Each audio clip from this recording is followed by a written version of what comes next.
Well, it is the evidence that led to a new trial for a wrongly convicted man. The videotape of a police interrogation that was never made public until now. Jane Flash tells us Charles Pierre claims it reveals a cover-up that forced him to serve years in prison for a double murder he did not commit.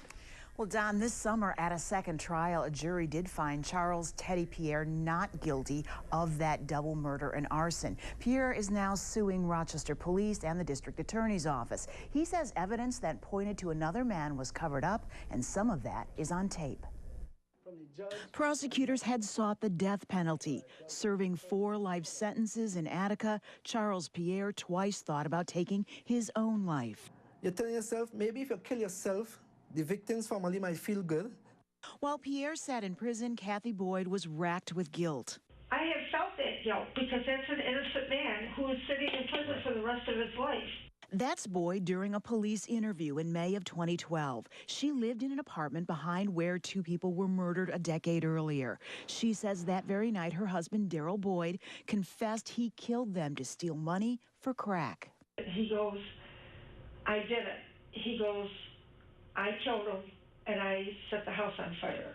He said he beat both of them up with the baseball bat. Out of fear for her life, Kathy Boyd kept quiet. The 2012 interview came about because her husband was under investigation for another similar arson and homicide. But she says she first told police about his involvement in 2005. I sat there and said, he murdered 2 people on First Street and got away with it. Okay.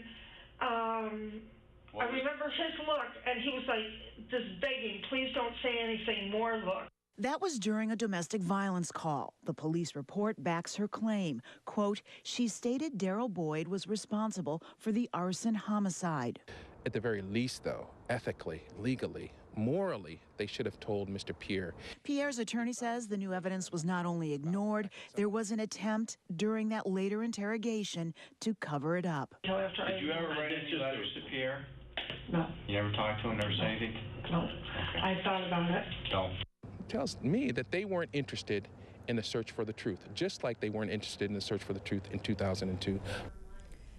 Now, District Attorney Sandra Dorley tells 13 WHAM News, I'm confident in the way we handled this matter. The Rochester Police Department would not comment, but a source close to this investigation says this comment is taken out of context, that police routinely tell witnesses not to talk with anyone about what they know in order to protect the integrity of the investigation. Don? All right. Hey, thank you, Jane.